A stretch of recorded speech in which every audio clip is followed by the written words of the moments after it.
আজকে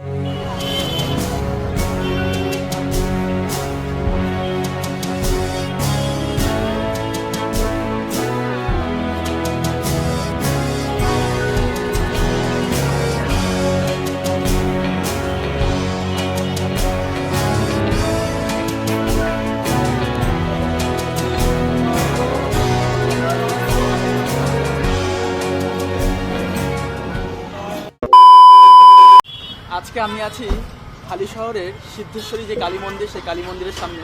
যা তোমাদেরকে আজকে দেখাবো সিদ্ধেশ্বরী কালী মন্দির এবং সমস্ত বৃত্তান্ত থাকবে আজকের এই ভিডিওতে।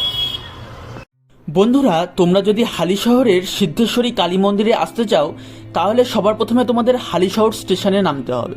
তোমরা যদি কৃষ্ণনগর শান্তিপুর থেকে আসো তাহলে তোমরা নামবে হালি শহর স্টেশনে, বা তোমরা যদি শিয়ালদা থেকে আসো শিয়ালদা থেকে অনেক ট্রেন পেয়ে যাবে যেগুলি হালি শহরের উপর দিয়ে যায়।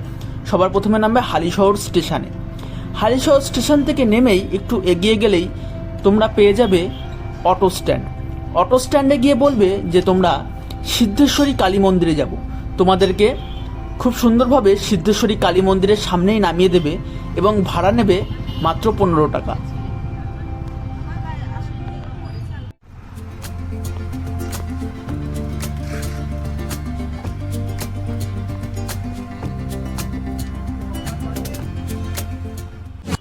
আমি এখন পৌঁছে গেছি সিদ্ধেশ্বরী কালী মন্দিরের গেটের সামনে।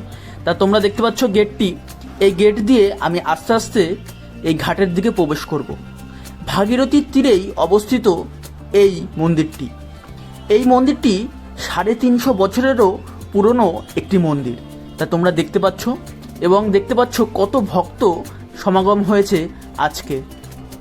প্রচুর মানুষ আজ পুজো দিতে এসছে এখানে। এই মন্দিরটি খোলা থাকে সকাল 7টা থেকে দুপুর 12টা পর্যন্ত এবং বিকেলে 4টে থেকে রাত 8টা পর্যন্ত এই মন্দিরটি খোলা থাকে। এবং অমাবস্যার দিনে এই মন্দিরে ভোগের ব্যবস্থা রয়েছে এবং ভোগের কুপনের প্রাইস থাকে 60 টাকা করে মাথা পিছু। তোমরা দেখতে পাচ্ছ ভাগীরথী ও হুগলি নদীর তীরে অবস্থিত এই জায়গাটি কি সুন্দর মনোরম একটি পরিবেশ, একদম শান্ত স্নিগ্ধ। এবং ঘাটটি তোমরা দেখতে পাচ্ছ প্রচুর ভক্ত দর্শনার্থী এই ঘাটে স্নান করছে। এই মন্দিরের ইতিহাস নিয়ে যদি কিছু বলি সেটি হলো, এই হালি শহরের আগের নাম ছিল হাভেলি শহর বা কুমারহট্ট। পরবর্তীকালে এর নাম হয় হালি শহর।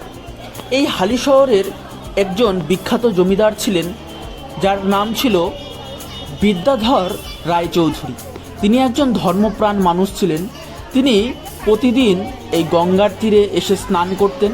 স্নান করে তার ইষ্ট দেবতার তিনি পূজা করতেন এবং প্রতিদিন যখন তিনি স্নান করতে যেতেন একটি পাথর তার পায়ে লাগতো, কিন্তু তিনি সেটাকে প্রথমে গ্রাহ্য করতেন না, তিনি অ্যাভয়েড করেই চলে যেতেন। এবং একদিন স্বপ্নে তিনি আদেশ পান যেই পাথরটিকে তুলে তার বিগ্রহ প্রতিষ্ঠাতা করতে, এবং সেই পাথরটি ছিল কোষ্টি পাথর। সেই পাথর থেকে 3টে বিগ্রহ নির্মাণ করা হয়। পাথরটি গঙ্গার থেকে তোলার পর এই পাথর থেকে ভাস্কর্য কে নির্মাণ করবে ঠিক বলা যাচ্ছিল না। সেই সময় একজন অন্ধ ভাস্কর্য তিনি এলেন এবং তিনি দাবি করলেন সেই পাথর থেকে তিনি বিগ্রহ প্রতিষ্ঠাতা করবেন। কিন্তু তিনি অন্ধ থাকায় প্রথমে বিশ্বাস করতে পারছিলেন না যে তিনি পাথর থেকে বিগ্রহ নির্মাণ করতে পারবেন। কিন্তু তার আত্মবিশ্বাসের কাছে পরবর্তীকালে তাকেই দায়িত্ব দেওয়া হয় সেই কোষ্টি পাথর থেকে বিগ্রহ নির্মাণ করতে। বিগ্রহ নির্মাণের পর সেই অন্ধ ভাস্কর্য অলৌকিকভাবে তার দৃষ্টিশক্তি ফিরে পায় এবং তিনি সমস্ত কিছু দেখতে পারেন। সেই কোষ্টি পাথর থেকে যেই 3টি বিগ্রহ নির্মাণ করা হয়েছিল সেগুলি হলো হালি শহরে অবস্থিত যে বুড়ো শিব, সেই বুড়ো শিবের বিগ্রহ, এবং শ্যামরায়ের যে কৃষ্ণ মূর্তি সেই মূর্তি, এবং সিদ্ধেশ্বরী মায়ের মূর্তি সেই পাথর থেকে নির্মাণ করা হয়। মূর্তি নির্মাণের কিছুকাল পর বিভিন্ন ডাকাতরা আক্রমণ করে সেই অরিজিনাল মূর্তিটি নিয়ে চলে যায় এবং এখানে পড়ে রয়েছে সেই মূর্তির 2 চরণের যে চিহ্ন, সেই চরণ দুটি পড়ে রয়েছে আজও। এই মন্দিরে রয়েছে একটি সুন্দর নাট মন্দির এবং এখানে রয়েছে শিব ঠাকুরের একটি মন্দির এবং এখানে সিদ্ধেশ্বরী মায়ের মন্দির রয়েছে। তা আজকে দেখতে পাচ্ছ যেহেতু নীল পুজো, সেই নীল পুজো উপলক্ষে প্রচুর মায়েরা এসছে এখানে পুজো দিতে এবং দেখতে পাচ্ছ প্রচুর ভক্ত সমাগম হয়েছে আজকে। তা বন্ধুরা, এই ছিল হালিশহরের বিখ্যাত সেই সিদ্ধেশ্বরী কালী মায়ের মন্দির, যা আমি তোমাদেরকে দেখানোর চেষ্টা করেছি। তা আজকে দেখেছো প্রচুর ভক্ত, প্রচুর মানুষজন রয়েছে। তা মন্দিরের ভেতরেও সেইভাবে প্রবেশ করাও যাচ্ছে না। তা আমি চেষ্টা করেছি তোমাদেরকে দর্শন করানোর। তা অবশ্যই তোমরা কমেন্ট করে জানাবে ভিডিওটি তোমাদের কেমন লেগেছে এবং এই ভিডিওটি তোমরা শেয়ার করে দিতে পারো। যারা অনেক মানুষ রয়েছে যারা এসে দর্শন করতে পারে না, অনেক বৃদ্ধ মানুষরা রয়েছে যারা আসতে পারে না, তারা এই ভিডিওর মাধ্যমে দেখে তারা বাড়িতে বসেই দর্শন করতে পারবে। তা সেই কারণে তোমরা অবশ্যই শেয়ার করবে তোমাদের প্রিয় মানুষদের সঙ্গে। এবং ভিডিওটি তোমরা কোথা থেকে দেখছো অবশ্যই কমেন্ট করে জানাবে এবং তোমরা অবশ্যই কমেন্ট করে জানিও এই ভিডিওটি তোমরা কোথা থেকে দেখছো এবং ভিডিওটি তোমাদের কেমন লাগছে। অবশ্যই তোমাদের মতামত এবং কমেন্ট করে জানাবে।